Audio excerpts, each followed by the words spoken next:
사도행전 4장 12절 말씀 한 절만 같이 보시겠습니다.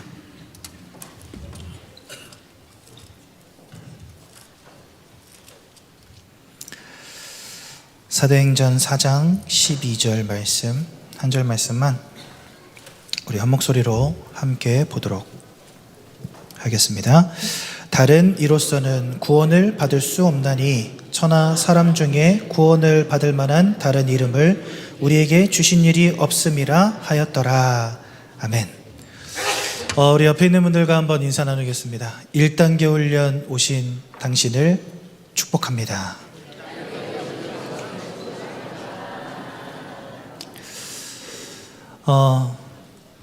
담임 목사님의 염원이 이루어졌습니다. 다른 게 아니고요. 이미 수년 전부터 우리 교회가 자체적으로 이제 1단계 훈련, 2단계 훈련, 앞으로 3단계 훈련까지 4단계, 5단계 훈련까지 저희가 다 기획하고 준비하고 있거든요. 그런 가운데 이제 자체적으로 1단계 훈련이 처음 시작되는 첫 시작입니다. 그 첫 시작을 제가 시작하게 되어서 조금 부담이 되긴 하지만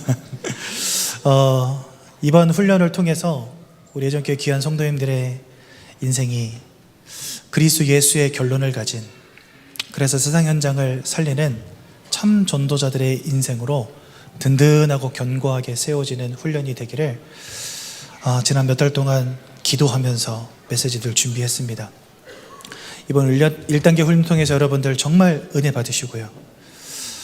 우리가 정말 회복해야 될 것이 무엇인가 좀 이렇게 발견되는 그런 귀한 기회가 되면 참 좋겠다, 이런 생각을 해봅니다. 왜 오직 예수입니까?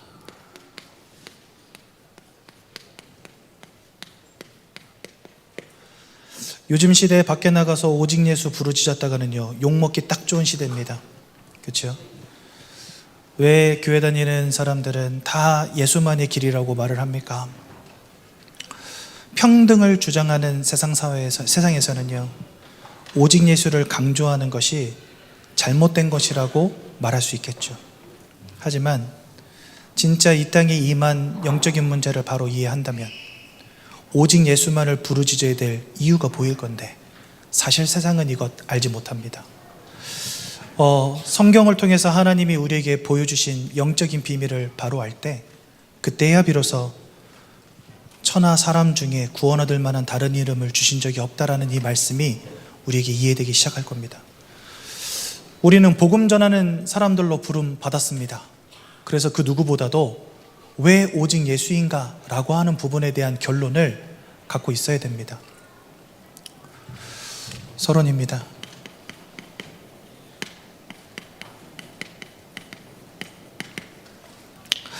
빌립보서 2장 6절에 보니까 이렇게 말씀하십니다. 그는 근본 하나님의 본체시나. 여기서 그는 누굴 말하냐? 예수 그리스도를 의미합니다. 예수 그리스도는 근본 하나님의 본체시다. 이 말은 무슨 말일까요? 즉 예수님은 하나님 그 자체라는 것입니다. 예수님이 곧 하나님이시라는 겁니다. 그렇죠? 그런데 이 하나님이신 예수님께서 8절에 보니까 사람의 모양으로 나타나서 자기를 낮추셨다. 하나님이신 예수님이 이 땅에 사람의 모양으로 나타나셨다고 합니다. 굳이 뭐하러 하나님 나타나셨을까요? 그냥 말씀만 하시면 될 텐데. 여러분, 다른 종교들은 구원에 이르려면 착하게 살아야 된다, 덕을 쌓아야 한다, 고행을 쌓아야 한다, 그러면 너가 구원에 이룰 수 있다, 이렇게 가르칩니다. 그럼 하나님도 그냥 그렇게 하시면 될 겁니다. 너 오늘부터 착하게 살아라, 내가 주는 율법 다 지켜 행해라, 너네 이거 다 지켜 행하면 내가 천국문을 열어서 너네들 맞이할게, 이렇게 말씀만 하시면 되거든요. 그런데 왜 굳이 예수님은 하나님이신데도 불구하고 사람의 몸을 입고 이 땅에 오셨습니까? 우리가 이것을 제대로 접근하려면 질문을 달리 해야 됩니다. 그러면 하나님이신 예수님이 사람이 되어서 이 땅에 오시지 않으면 안 되는 내 인생의 문제가 뭘까? 하나님이신 예수님이 사람의 몸을 입고 이 땅에 오시지 않으면 안 되는 이 땅의 문제는 뭔가? 우리가 이렇게 질문을 바꿔야 됩니다. 그렇죠? 또한 그냥 사람으로 오셔서 막 사람들 고쳐주시고 복 주시고 구원해 주시면 될 건데, 예수님은 또 그냥 사람으로 오셔서 그런 일만 하시는 게 아니라 빌립보서 2장 8절에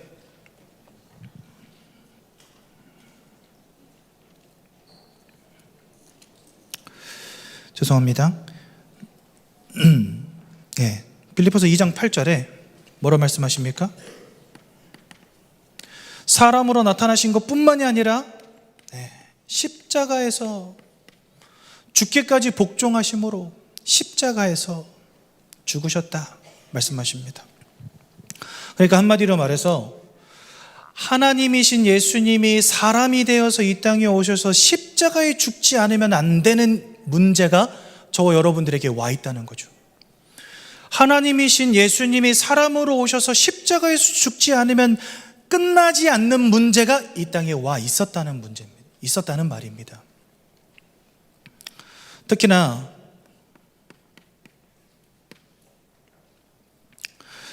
로마서 5장 10절에는 이렇게 말씀하십니다. 하나님과 사람 사이를 화목하게 하시기 위해서 왔다, 이렇게 말씀하십니다.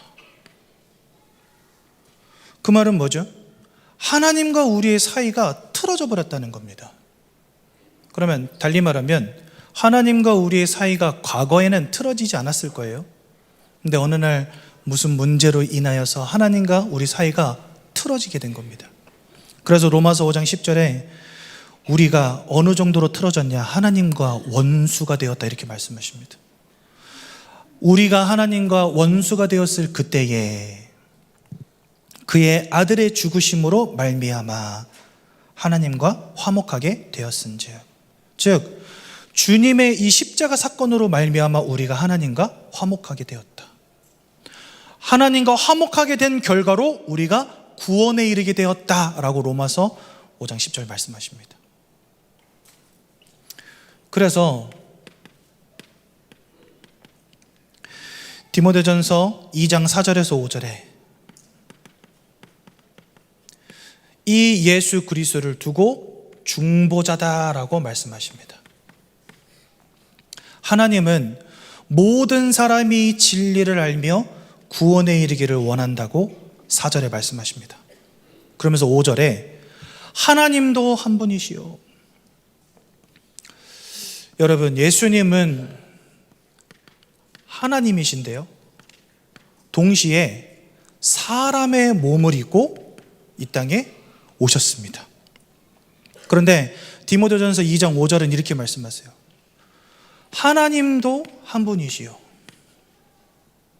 하나님과 사람 사이에 중보자도 한 분이시니 곧 사람이신 그리스도 예수시니라. 하나님은 영으로 존재하십니다. 사람은 육신에 속하여 있습니다. 영이신 하나님과 육신에 속한 사람을 이어주는 중보자이신 예수님은 하나님이시며 사람이십니다.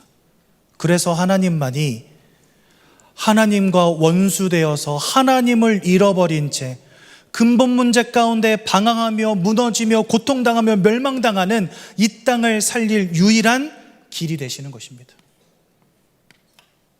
그래서 예수님을 중보자라고 성경은 표현해 놓으셨습니다.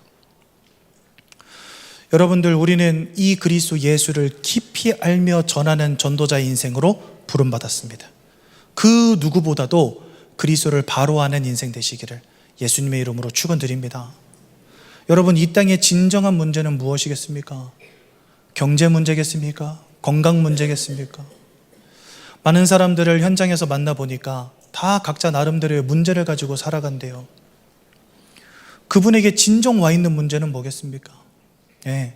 결국은 근본적으로 하나님을 잃어버린 것에서부터 모든 게 다 시작이 된 거죠. 얼마 전에 상록수역에 전도하러 나갔습니다. 한 아저씨를 만났어요. 복음 전하러 가면요 대부분이 손 탁 들고 됐습니다 이러거든요. 오지 말라고, 나 할 얘기 없다고, 듣기 싫다고. 근데 이분 제 이야기를 조용히 들어주시더라고요. 그래서 처음부터 끝까지 복음을 정확히 설명해 드렸어요. 예수가 그리스도십니다. 하나님을 떠난 문제 속에 모든 사람 다 걸려 있습니다. 그래서 그러한 우리 인생의 근본적인 영적인 문제를 치유하시려고 예수님이 이 땅에 오셨습니다. 그 예수를 영접할 때 하나님의 자녀 되는 것입니다. 예수 영접하시겠습니까? 물어보니까 영접하겠대요. 그래서 다 영접하시고 나서 하신 첫 마디가 그거였습니다. 자기는 너무 외롭습니다. 근데 외롭다라고 말씀을 탁 하시는데 술 냄새가 확 풍기시더라고요.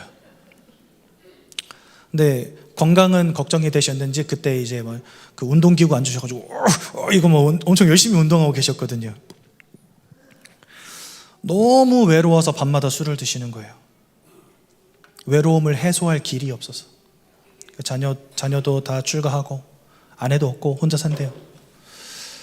그래서 이제 밤에는 술 드시고 낮에는 나가서 밭일 하시고 그 다음에 오후에는 이제 시간 되면 운동도 하고 산책도 하고 그리고 또 집에 가서 밤에는 술 마시고 인생에 만족이 없고 행복이 없어서 어떻게 행복하겠습니까? 물어보니까 자기도 잘 모르겠대요.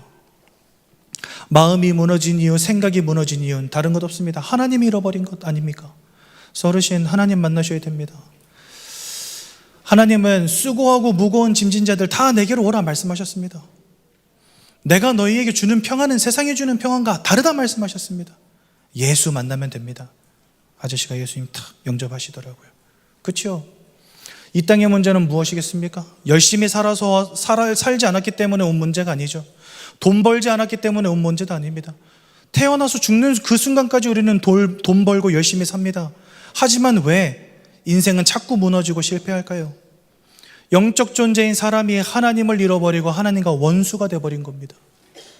그래서 하나님과 사람 사이에 한 분 중보자 이 그리스도 예수가 아니고서는 우리가 인생의 참 평안함을 찾을 수 없는 것이고 인생의 참 만족도 찾을 수 없는 것이고 인생의 참 행복도 찾을 수 없는 것입니다. 예수를 통하여 하나님을 만나는 것이 사실은 모든 축복의 시작이 되는 거죠. 이 그리스도 예수의 결론을 가진 자들이 돼야 됩니다. 왜요? 다 이 문제 가운데 있기 때문에. 아까도 제가 말씀드렸죠. 하나님이신 예수님이 왜 사람의 몸을 입고 이 땅에 오셔서 십자가에 죽으셨어야만 했는가? 그 이유를 성경은 우리에게 정확히 말씀하십니다. 그게 바로 인생의 근본 문제입니다. 성경은 하나님을 대적한 존재 이름이 나옵니다. 그게 바로 사단이죠. 이사야서 14장 14절에 보니까 이 사단이 하나님은 이 사단을 가장 아름다운 천사로 만드셨다고 성경 말씀하세요. 근데 자기의 지혜로움과 아름다움을 보고 교만한 마음이 들어온 겁니다. 사실 여러분 아담이 선악과를 따먹은 걸 우리 원죄라고 하잖아요. 그런데 그거는 원죄가 아닙니다. 진짜 죄는 어디서부터 시작되었냐? 여기서부터 시작됐어요. 죄는 사단의 속성입니다. 사단으로부터 시작되어진 게 바로 죄예요. 그래서 로마서 5장 12절에 뭐라 되어 있냐? 이 죄가 세상에 들어왔다 이렇게 되어 있어요. 아담이 지은 죄, 그 행위를 죄로 말하는 게 아니라 사단으로부터 시작된 죄가 이 땅에 들어오게 된 겁니다. 그리고 그 첫 시작이 뭐였던 거예요? 그게 바로 선악과였던 거예요. 그러니까 이 사단에게 이미 죄가 시작된 겁니다. 그 마음으로부터. 어떤 죄입니까? 하나님과 같아지고자 하는 교만함이 들어온 겁니다. 내가 지극히 높은 이와 비길이라 사단의 마음에 이게 들어왔어요. 자기가 하나님처럼 되겠다는 거죠. 그래서 계시록 12장 7절에 보니까 하늘에서 전쟁이 있었다 이렇게 말씀하십니다. 하나님이 이 땅을 창조하시기 전부터 아담과 하와를 에덴 동산에 두시기 전부터 하늘에서 전쟁이 있었습니다. 하나님의 군대 장관 미가엘과 그의 사자들 그리고 사단과 그의 사자들이 맞서 싸우는 장면이 계시록 12장 7절에 나옵니다. 근데 결국은 이 전쟁에서 패하게 됩니다. 그래서 계시록 12장 9절에 보니까 뱀, 큰 용이 사단, 마귀라고 하는 자가 하늘에서 내쫓기게 되었다 이렇게 말씀하세요. 그러면서 에베소서 2장 2절과 3절에 하늘에서 내쫓긴 이 존재가 공중권세 잡은 자가 되었고, 그 다음에 그를 따르는 사자들은 불순종의 아들들 가운데 역사하는 영, 귀신이 되었다 말씀하십니다. 즉 이 사단이라고 하는 존재가 하나님이 지으신 첫사람 아담과 하와를 속여서 죄를 범하게 만든 거예요. 그것을 우리가 원죄라고 하죠. 로마서 5장 12절에 보니까 한 사람 아담으로 말미암아 죄가 이 땅에 들어오고 모든 사람이 사망에 이르게 되었느니라, 이렇게 말씀하십니다. 이 사단으로부터 시작되어진 죄가 이 세상 가운데로 들어오게 된 겁니다. 누구 때문에요? 아담 한 사람 때문에. 그래서 여러분 현장에서 복음 전하다 보면 저는 이런 질문 많이 받았거든요. 아니, 죄는 아담이 지었는데 왜 우리가 같이 죄인입니까? 그죠? 여러분들은 그거 안 궁금하셨습니까? 저도 그게 되게 궁금하더라고요. 아니, 죄는 아담이 지었는데 왜 나까지 죄인이냐, 이런 생각. 단순히 죄를 짓는 행위를 말씀하시는 게 아닙니다. 이 죄와 사망의 권세가 이 땅에 들어오게 된 겁니다. 그리고 모든 사람들을 사로잡게 된 겁니다. 그래서 여러분들 로마서 8장 2절에는 뭐라 말씀하십니까? 예수 안에 있는 생명의 성령의 법이 어디로부터 우리를 자유케 했다고 말씀하세요? 죄와 사망의 법으로부터 우리를 해방하였다. 우린 단순히 죄를 짓는 육신의 행위를 통해서 죄를 짓는 그 죄를 이야기하는 게 아닙니다. 이 사단으로부터 시작되어진 죄와 사망의 권세 자체가 이 땅 가운데로 들어오고 모든 사람을 휘어잡은 것입니다. 여러분들이 태어나서 죽는 그 순간까지 한 번도 죄를 짓지 않고 살아간다 할지라도 중요한 것은 우리가 죄와 사망의 법 아래 있다는 사실. 그래서 여러분들, 내가 행위로 죄를 짓지 않아도요, 우리는 죄와 사망의 법에 사로잡힌 죄인인 것입니다. 예. 죄와 사망의 법. 그러니 이 사단에게 속아서 지금 우리가 이 죄와 사망의 법 가운데 온팡 빠지게 된 거예요. 절대로 벗어날 수 없는, 내 힘으로 해결할 수 없는 죄악의 문제. 그런데 로마서 3장 23절은 뭐라고 말씀하십니까? 한 명의 예외도 없이 모든 사람이 여기에 다 걸려 있다라고 말씀하십니다. 모든 사람이 죄를 범하였음에. 그러니 이 원죄의 문제에 저와 여러분들, 이 땅을 살아가는 전 세계 70억 인구 모두가 여기 다 걸려 있는 겁니다. 과거에 태어나서 살았던 모든 사람, 지금 살아가고 있는 모든 사람, 앞으로 태어나서 살게 될 모든 사람들 다 이 원죄의 문제에 지금 더 걸려 있는 겁니다. 그 결과가 무엇입니까? 바로 하나님과의 단절입니다. 네. 로마서 3장 23절에 보니까 모든 사람이 죄를 범한 결과가 뭐라고 말씀하십니까? 하나님의 영광으로부터 멀어지게 되었다. 고린도후서 4장 4절에는 그래서 이 세상 신이 그 마음과 생각을 꽉 사로잡아서 하나님의 형상이신 그리스도 예수의 영광의 광채를 보지 못하게 되었다. 하나님을 잃어버리고 하나님의 영광으로부터 멀어지고 그리스도 예수의 영광의 광채를 보지 못하게 된 겁니다. 그죠? 또한 그 결과가 무엇입니까? 히브리서 2장 12절에 또 죽기를 무서워함으로 한평생 매여 종노릇하게 되었다.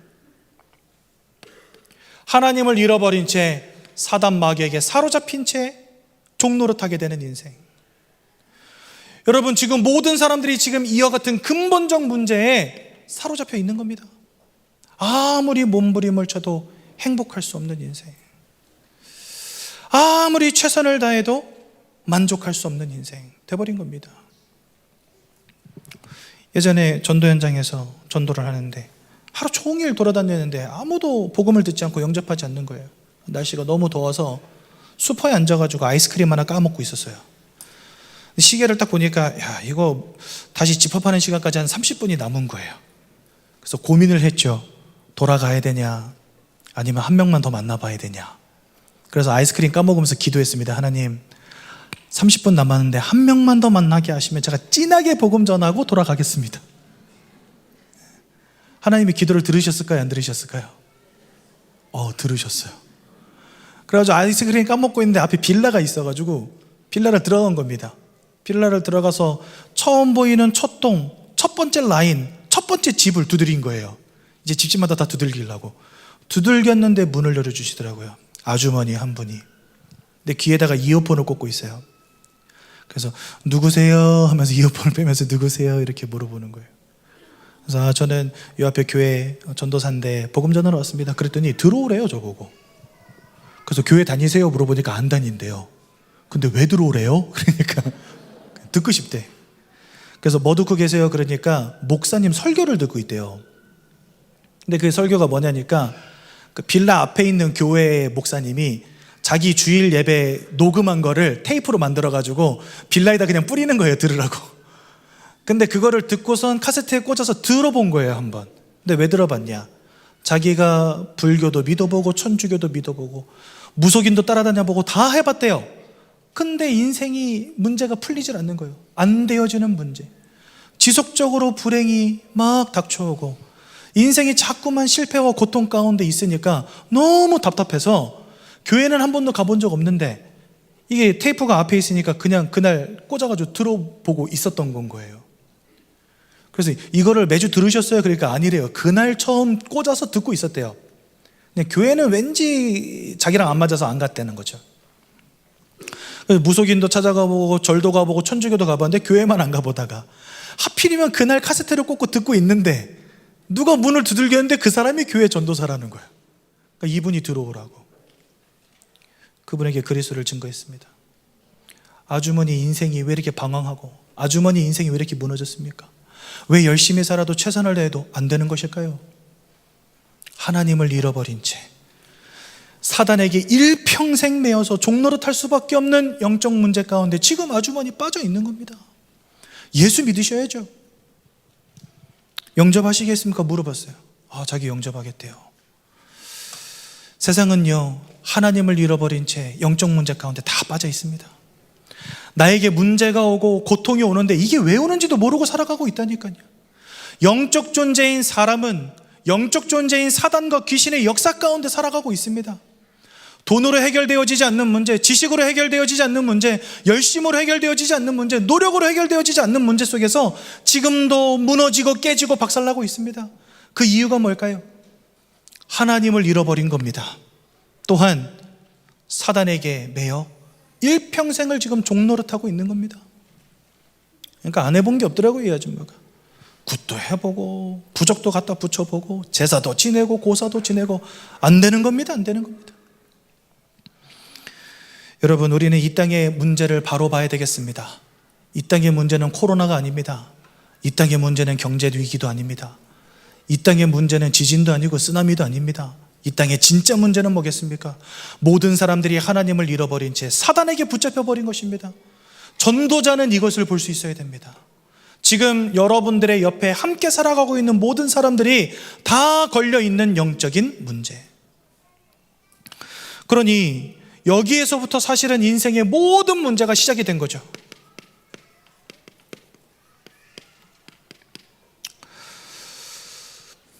가장 먼저로 영적 신분 자체가 바뀌어졌다고 성경 말씀하십니다. 즉 하나님을 잃어버린 인생이 된 거죠.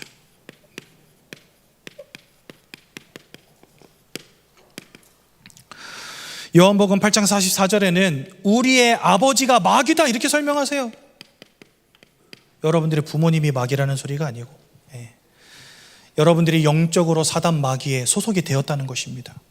그래서 요한일서 3장 8절은 더욱 정확하게 죄를 짓는 자마다 마귀에게 속하였다 이렇게 표현하십니다. 이게 여러분들의 영적인 신분이었던 겁니다. 예수 만나기 전에 여러분들의 신분, 이 땅을 살아가는 모든 사람들의 영적인 신분, 마귀에게 속한 자가 된 것이죠.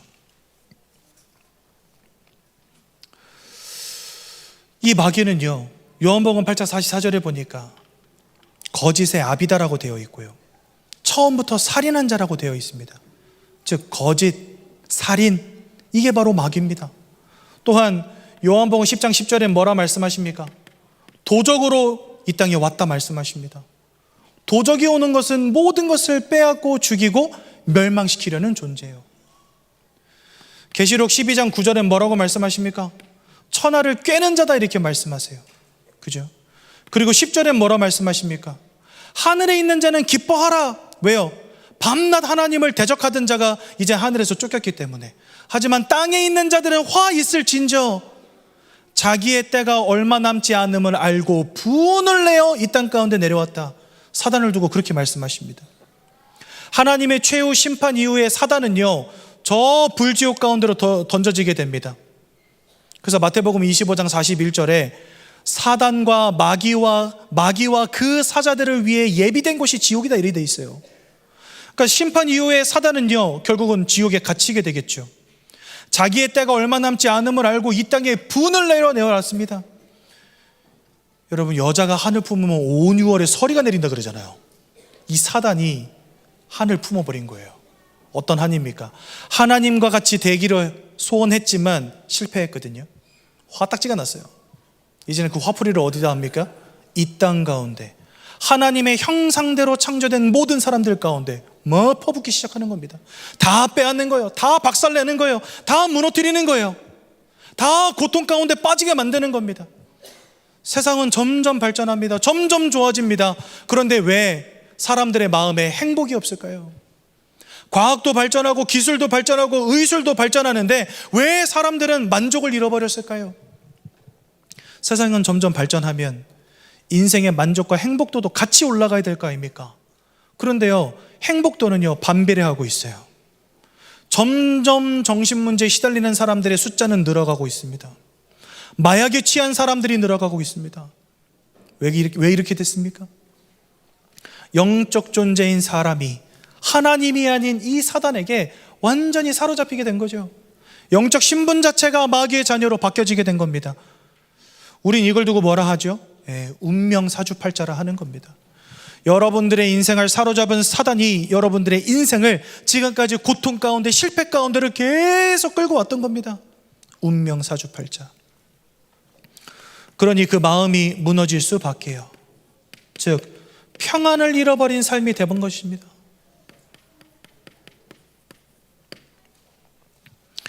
성경 마태복음 11장 28절에 이렇게 말씀하십니다. 수고하고 짐진 자들아 다 내게로 오라. 내가 너희를 뭐하게 하리라? 쉬게 하리라. 내가 주는 평안은 세상이 주는 평안과 같지 아니하나니 내가 너에게 평안을 주겠다. 요한복음 14장 분명히 말씀하십니다. 여러분, 사람은 영혼을 가진 존재, 마음을 가진 존재, 육신을 가진 존재입니다. 영혼과 마음과 육신이 하나인 존재, 그게 사람입니다. 영혼이 육신을 떠나가면 그게 뭐예요? 사망이에요. 그래서 영혼이 우리 안에 함께 하나 되어 있을 때 우리가 사는 겁니다. 그렇죠? 그러니까 영혼과 마음과 육신은요, 분리될 수가 없어요. 그런데 사람이 마음이 무너지면 육신이 병들어 버립니다. 그렇죠? 육신이 병들면 마음이 무너집니다. 왜요? 세 가지가 하나이기 때문에 그렇습니다. 어느 한쪽이 무너졌다, 다른 쪽이 영향을 받기 시작합니다. 그것 때문에.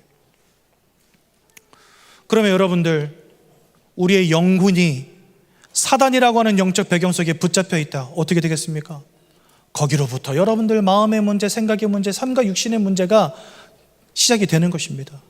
그래서 하나님을 잃어버리고 종되었던 이 근본 문제로부터 여러분들 인생의 모든 문제가 시작이 된 겁니다. 마음의 문제도 여기서 시작이 된 거예요. 아무리 돈을 벌어도 해결되어지지 않을 것입니다. 아무리 최선을 다해도 해결되어지지 않을 것입니다. 왜요? 영적인 부분에서부터 시작되어진 문제이기 때문에. 영적으로 하나님을 잃어버린 이 인생의 문제가 여러분들의 마음과 생각도 흔들어 버립니다. 그죠? 돈도 많이 벌고 성공도 했는데 이상해. 자꾸만 마음에 우울감이 들어오는 거예요. 자꾸만 마음에 조울증이 생기는 거예요. 악몽을 꾸기도 하고 환상을 보기도 하고 환청을 듣기도 하고 만족이 없는 인생, 평안함을 잃어버린 인생 되는 겁니다. 왜요? 하나님을 잃어버린 인생이 됐거든요. 결국은 공황장애, 조현병, 불면증, 귀신 들림과 같은 인생의 마음의 문제, 생각의 문제 다 빠지게 되는 것입니다. 이것으로 끝이 아니죠. 육신과 삶이 무너지기 시작합니다. 바로 행복을 잃은 삶이 된 것입니다. 최선을 다해서 살아가지만 행복하지 못한 삶, 뭔가 원치 않는 불행과 고통이 자꾸만 따르는 삶 되어지는 거죠.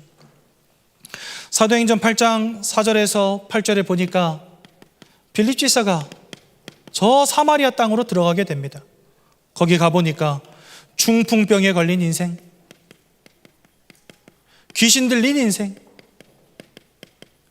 가득 차 있었다, 이렇게 말씀하십니다. 그곳에 그리스도 예수가 증거될 때 사람들이 온 성이 기쁨으로 충만하게 되었다. 여러분, 그리스도를 들을 때 기쁨으로 충만하였다는 것은 무슨 말이죠? 그때까지 사람들은 기쁨과 평안함을 잃어버린 채 살아갔다는 겁니다. 이 육신의 여러 가지 문제 속에서 행복을 잃어버린 삶. 그러다 보니 사람들 뭐 할 수밖에 없습니까? 우상 따라갈 수밖에 없는 겁니다, 여러분들. 결국은 이것은요, 삶의 방향을 잃어버린 삶이 된 거죠. 어디로 어떻게 가야 될지, 무엇이 옳고 그른지 알지 못한 채 그저 방황하는 인생이 된 겁니다. 여기 가서 빌어보고 저기 가서 드려보고 하는 인생 된 겁니다.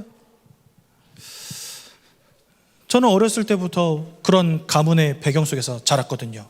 저희 할머니께서 우상숭배를 시게 하셨기 때문에 아예 승복을 입고 사셨고, 번개맞아 죽은 대추나무로 만든 묵주가 집에 있었어요. 그리고 목탁이 집에 있었어요. 그래서 맨날 그거 방석 위에다 올려놓고 똑똑똑 뜰기면서 천수경 틀어놓고 그렇게 새벽마다 불공을 들이셨거든요. 때마다 제사 지내고 고사 지내고 열심히 우상숭배 했죠. 근데 고린도전서 10장 20절에 보니까 뭐라 말씀하십니까? 이 모든 것이 사실은 귀신과 교제하는 것이니라. 현장에 나가보니 이렇게 우상숭배하는 사람들이 천지 빼깔이더라고요. 진짜 안 해본 사람이 없어요. 다 무너져 있는데 왜 무너지는지도 알지 못한 채, 저게 귀신 섬기고 사단 섬기는 것도 알지 못한 채 열심히 섬기고 있는 겁니다. 방향을 잃어버린 삶. 그래서요, 에베소서 2장 2절에서 3절에 보니까 공중권세 잡은 자를 따르며 이 세상의 풍조를 따르며, 그죠? 결국은 이 땅의 미신, 종교, 잡신을 따라 살아갈 수밖에 없는 인생 돼버린 겁니다.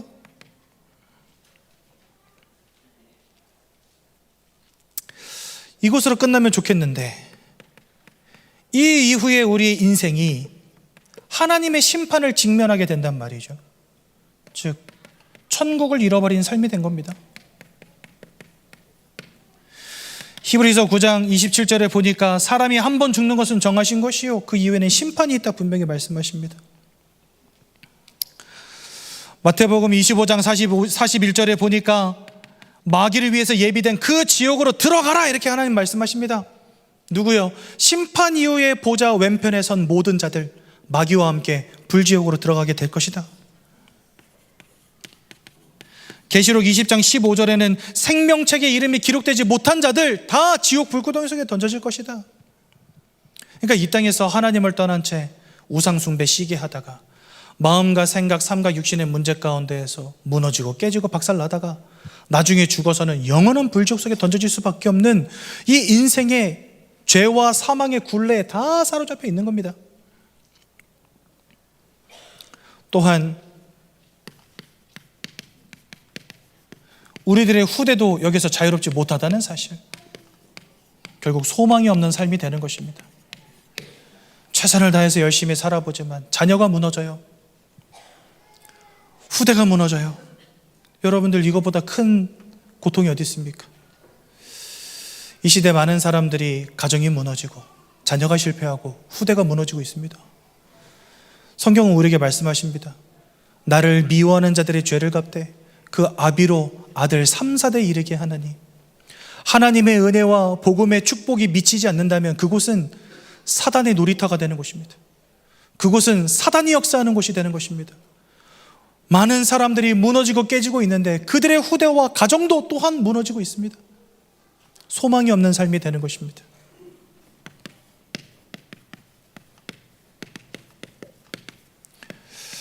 로마서 3장 10절에 보니까 의인은 없나니 하나도 없다. 그 말은 뭡니까? 저와 여러분들 뿐만 아니라 우리 뒤에 따라오게 될 모든 후대들도 여기서 자유로울 수 없다는 겁니다. 다 죄 가운데 있다는 거지요. 다 죄 가운데에서 이 사단에게 종노릇하며 사단에게 사로잡힌 인생이 되었다는 거죠. 우리 후대가 공부 잘하는 것 이전에, 우리 후대가 성공하는 것 이전에 그리스도를 바라볼 수 있어야 됩니다. 그래서 여러분도 오늘 강단 말씀이 얼마나 답입니까? 우리에게 부모의 영적인 중심, 또 말씀 중에는 뭐라 하셨죠? 부모의 복음 중심이 자녀의 미래다. 맞는 말입니다. 우리가 무엇을 전달해주고 무엇을 심어주느냐에 따라서 우리 아이들의 미래가 달라질 것입니다. 저는요, 고등학교 다닐 때까지만 해도 성공할 줄 알았어요. 성공까지는 아니더라도 가난은 벗어날 수 있겠다. 고등학교 때 그래도 곧 공부를 잘했거든요. 전교생 400명 중에 50명을 뽑아서 우등반을 운영했는데 제가 우등반 출신입니다. 오 하시는데, 제 얼굴이 공부 못하게 생긴 얼굴은 아닌데, 이제 제가 다니던 고등학교가 지역구 고등학교거든요. 전국구는 아닌데, 그래도 제가 살던 경기도 안성 옆 동네 뭐 용인, 수원, 평택 이런 데서 유학 오는 학교였습니다. 그러니까 스카이대를 잘 보내는 고등학교니까. 물론 저는 스카이대를 가지는 못했지만, 그래도 뭐 대학교 잘 다니고 이제 졸업하면은 뭐 번듯한 직장 얻어가지고 밥 먹고 사는데 문제는 없겠다 이런 생각했거든요. 어느 날 갑자기 무너지기 시작하는데, 막 박살나기 시작하는데 이게 브레이크가 없어요. 인생이 막 굴러가기 시작한, 눈덩이 굴러가듯이 인생이 불행이 막 겹치기 시작하는데, 학교에서 퇴학당했죠. 게임 중독에 빠져버렸죠. 아무것도 할 수 없는 인생. 여러분, 우리 자녀들이 뭐 하길 원하십니까? 공부 잘하고 성공하면 참 좋겠죠. 하지만 이 죄와 사망의 법에 묶여 있는 한 소망은 없는 것입니다. 우리 자녀가 공부도 잘하고 성공도 해야 되겠지만 그 이전에 그리스도를 알아야 됩니다. 그래서 부모의 복음 중심이 자녀의 미래인 것입니다. 그래서 부모의 영적 중심이 자녀의 미래인 것입니다. 우리 예전교회 모든 성도님들이 복음 중심 될 때 이 땅에 소망이 있는 겁니다. 왜 우리는 그리스도의 복음을 붙잡아야 됩니까? 그거 외에는 하나님과 우리 사이에 하나님께로 나아갈 길이 예수 외에는 없어요. 이 인생의 근본적 문제와 인생의 모든 문제를 해결할 유일한 방법은 그리스도 예수밖에 없다는 사실. 그래서 우리는 여기에 대한 결론을 가져야 되는 겁니다. 우리가 1단계 훈련을 하는 이유도 이것입니다. 여러분, 우리가 왜 예수 믿어야 됩니까? 그 이유를 잘 알아야 돼요. 이 인생의 근본적 문제 해결하시기 위해서 이 땅에 오신 이가 바로 누구십니까? 사람의 몸을 입고 하나님이신 예수님이 오셨죠. 이 땅에 오신 이가 바로 예수 그리스도십니다.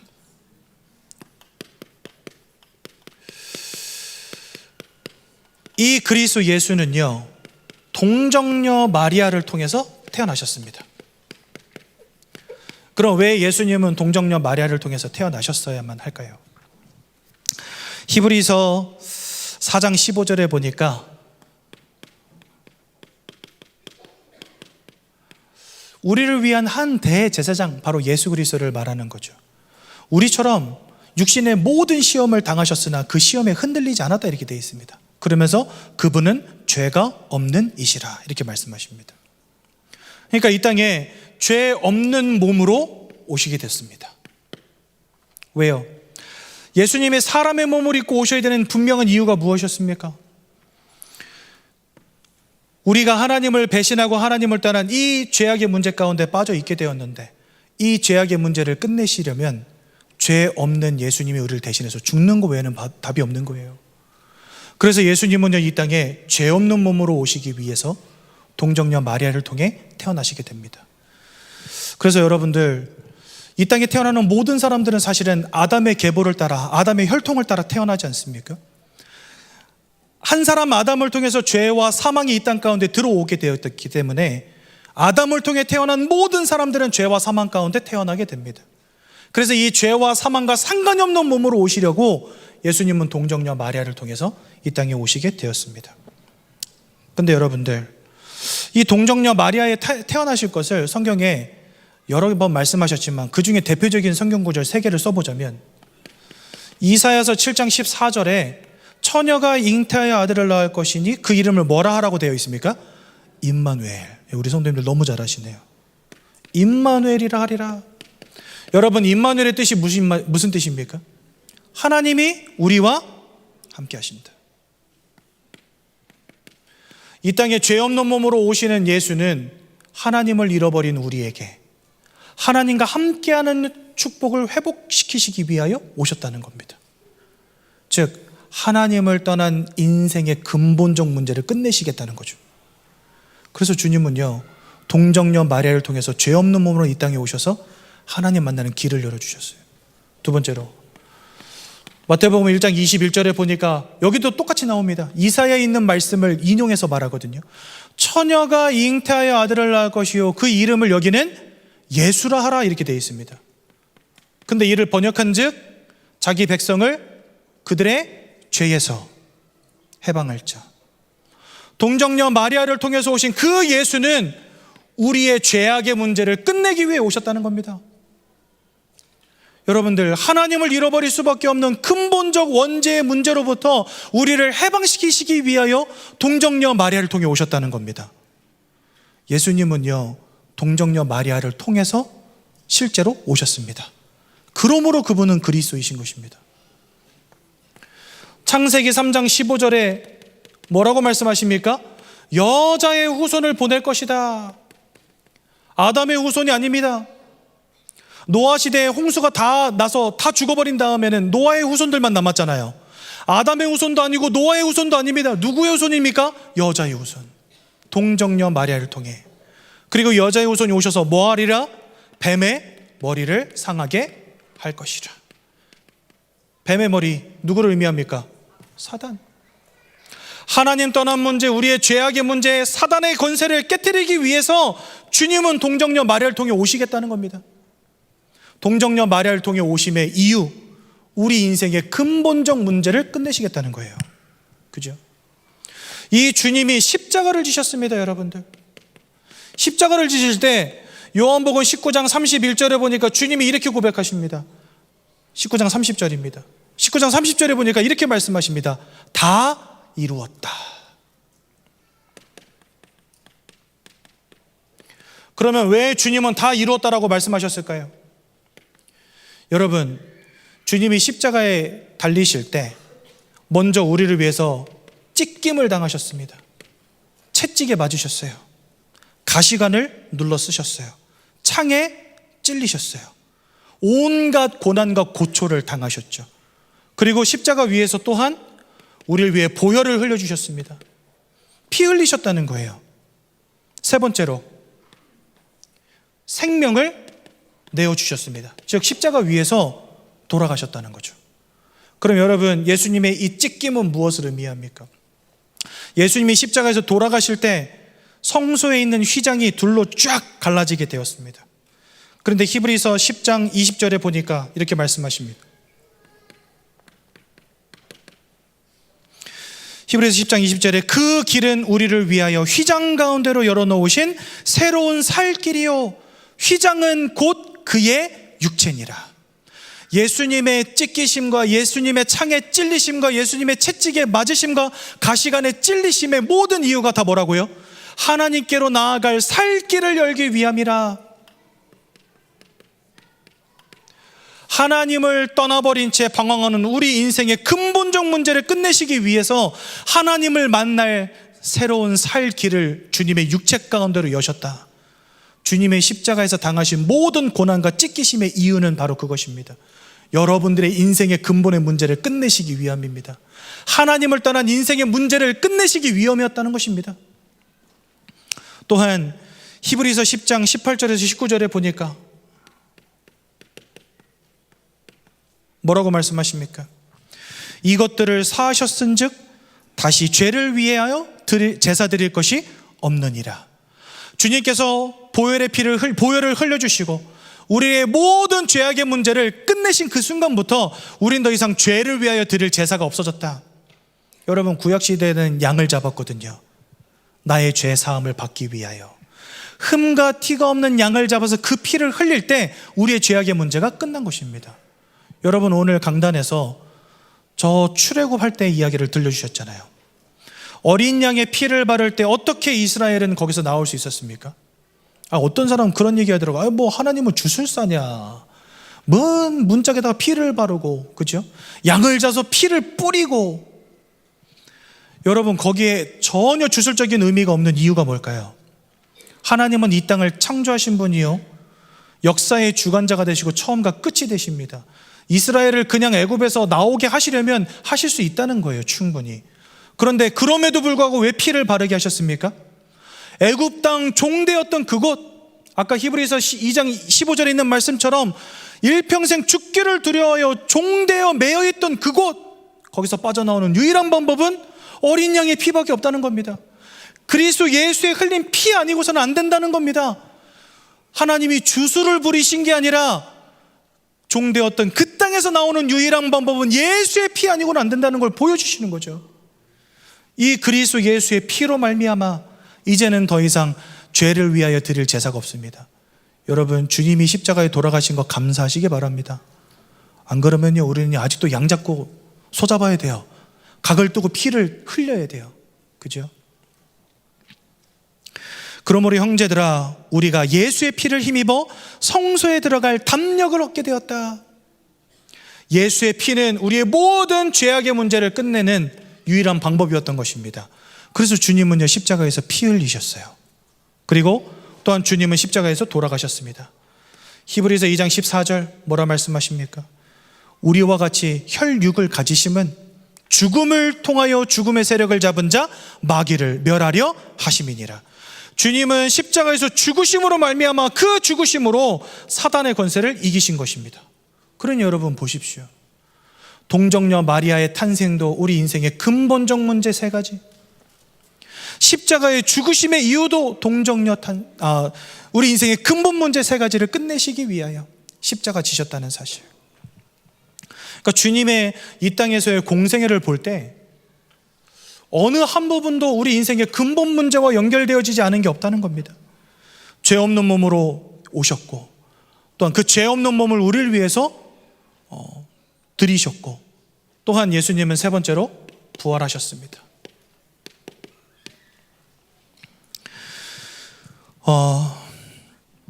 요한복음 11장 25절에서 26절에 보니까 이렇게 말씀하십니다. 나는 부활이요 생명이니 나를 믿는 자는 죽어도 살겠고 살아서 믿는 자는 영원히 죽지 아니하리라. 예수님은 우리의 생명이 되십니다. 여러분, 요한일서 5장 12절에 이런 말씀이 있습니다. 아들이 있는 자에게는 생명이 있고 아들이 없는 자에게는 뭐가 없다? 생명이 없다. 하나님을 잃어버린 것 자체가 사망이라는 것입니다. 하나님을 잃음은 사망과 직결되는 것입니다. 그죠? 창세기 2장 17절에 뭐라 말씀하십니까? 네가 선악과를 따먹는 그날에는, 즉 범죄한 그때에는 정령 죽으리라. 그래서 여러분들 로마서 6장 23절 뭐라고 말씀하십니까? 죄의 싹은 사망이니라. 즉 우리를 사로잡은 이 죄는요, 사망과 맞닿아 있습니다. 그렇죠? 히브리서 2장 14절에 사단을 두고 뭐라고 말씀하십니까? 죽음의 세력을 잡은 자라고 말씀하십니다. 즉 사단은 사망의 권세를 가진 자입니다. 여러분, 하나님을 잃어버린 것이 사망입니다. 죄 가운데 빠져버린 것이 곧 사망입니다. 사단에게 매어 종노릇하는 것이 사망입니다. 성경은 우리가 근본 문제 때문에 완전한 사망에 이르렀음을 보여주십니다. 그렇다면 이 사망을 이기는 유일한 방법은 무엇이겠습니까? 사망을 이기고 다시 사는 것입니다. 그러므로 주님의 부활 사건은 하나님을 떠난 인생의 사망의 문제, 죄악에 사로잡힌 인생의 사망의 문제, 사단에게 사로잡힌 인생의 사망의 문제를 끝내신 사건인 것입니다. 여러분, 왜 주님만이 하나님과 사람 사이를 이을 중보자인지 이제 아시겠습니까? 그는 죄 없는 몸으로 오사 인생의 근본 문제를 끝내셨습니다. 죄 없는 몸으로 십자가의 죽으심으로 인생의 근본의 문제를 끝내셨습니다. 사망에서 부활하심으로 인생의 근본의 문제를 끝내신 것입니다. 그러므로 우리는 예수를 누구라고 부릅니까? 그리스도라고 부르는 것입니다. 인생 모든 문제의 해결자, 그리스도라고 부르는 것입니다. 여러분, 진짜 놀라운 것은요, 제가 필리핀에 오래 살았거든요. 필리핀에서 매일 전도 현장을 나갔습니다. 지금도 매일 전도 현장을 나가고 있지만, 매일 전도 현장에 나가서 피부 색깔도 다르고 언어도 다르고 문화도 다른 그 사람들을 보면서요, 처음에 되게 막막했어요. 이 복음을 어떻게 전해야 되지? 나는 그들의 말도 잘 모르고 그들의 문화도 잘 모르고, 그렇죠? 피부 색깔도 다르고 서로 뭔가 공감되는 부분이 많이 적을 거 아닙니까? 나는 한국 사람이고 그들은 필리핀 사람이니까. 근데 전도 현장에 몇 번 나가서 사람들을 만나고 이야기해 보니까 한 가지 발견된 게 있어요. 그들도 결국은 근본의 문제 속에 있음을 발견한 겁니다. 다른 언어, 다른 문화 가지고 있지만 동일하게 와 있는 문제가 하나 있더라고요. 그게 뭐냐? 하나님을 잃어버렸다는 거예요. 그때부터 그리스도만 말하기 시작했습니다. 하나님이 많은 사람들이 예수를 믿고 구원 얻는 역사들을 저에게 보여주셨습니다. 여러분, 이 땅은 그리스도가 필요합니다. 왜요? 하나님 떠나 있기 때문에. 하나님 떠나 있지 않은 사람에겐 그리스도가 필요가 없어요. 하지만 하나님 떠나 있다면 그 인생은 그리스도를 들어야 살아납니다. 오늘 이 시간 이 자리에 계신 우리 모든 예전교회 귀한 성도님들, 오직 그리스도의 언약만을 붙잡으시고 그리스도의 언약만을 전달하는 전도자 인생 되시기를 예수님 이름으로 축원드립니다. 결론입니다. 그래서 여러분들, 지금부터 여러분들의 인생은 진짜 그리스도 예수의 답을 가지고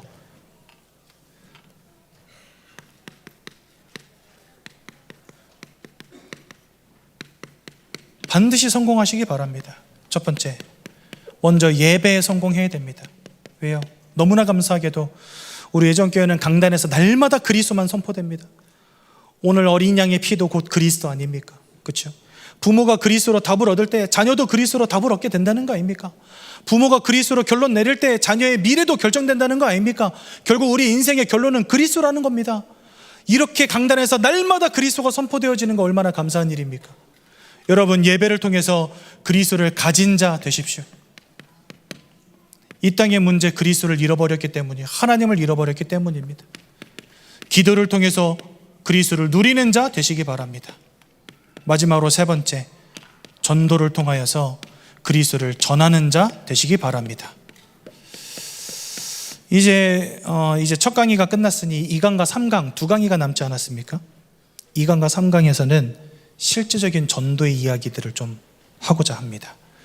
오늘 1강에서 제가 정확한 복음의 내용들을 같이 나눈 것은 다른 것 아니고 우리가 전하고자 하는 것이 바로 이 원색적인 복음이기 때문에, 그렇죠? 이 답을 가지고 우리가 전도에 도전해야 될 이유를 오늘 2강과 내일 3강을 통해서 여러분들 반드시 찾아보시기 바랍니다. 제가 한번 기도하고 오늘 말씀 마치도록 하겠습니다. 사랑의 하나님, 은혜 너무나 감사를 드립니다. 우리에게 주신 이 완전하고 정확한 복음의 비밀을 날마다 생명과 같이 붙잡을 수 있도록 축복하여 주셔서 일평생 그리스도를 말하며 전하는 전도자 인생 되어줄 수 있도록 이 시간 성령으로 역사하여 주옵소서. 이 모든 말씀 예수님의 이름으로 기도드렸습니다. 아멘.